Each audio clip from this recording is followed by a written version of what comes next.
L'autre jour, je parlais d'impassibilité. Il y a plusieurs formes d'impassibilité.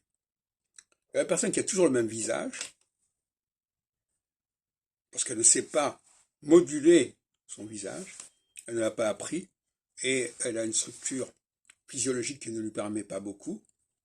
Sinon, par des sourires, bon, sourit, d'accord, c'est pas suffisant comme mode d'expression. On n'est pas, soit on sourit, soit on sourit pas.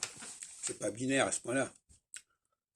Et il y a ceux qui sont extrêmement variés dans leurs expressions, mais qui, quand ils n'expriment rien, ont une sorte d'état un petit peu neutre. Mais cet état neutre, ce n'est pas de l'impassibilité absolument. C'est un état de potentialité diverse qui va à tout moment pouvoir bouger, pouvoir évoluer. Alors que les gens qui sont réellement impassibles sont des gens qui ont un clavier d'expression extrêmement réduit. Et quand on les voit, on a l'impression qu'ils ont toujours la même expression. Et c'est assez pénible parce que ce sont des expressions qui sont décalées.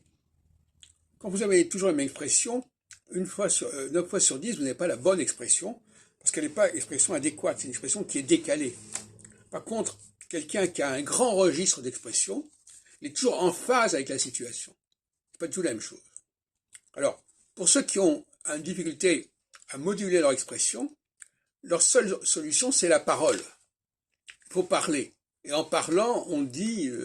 donc la parole va venir au secours de l'incapacité à exprimer par le visage, par les mouvements du nez, de la bouche, des yeux.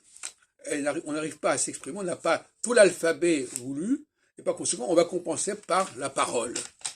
C'est pour ça que certaines personnes vous disent bonjour, etc. Il faut des formes de politesse où ça s'entend, parce que le seul regard ne leur suffit pas, parce que quelque part, ils ne savent pas déchiffrer ces signes-là.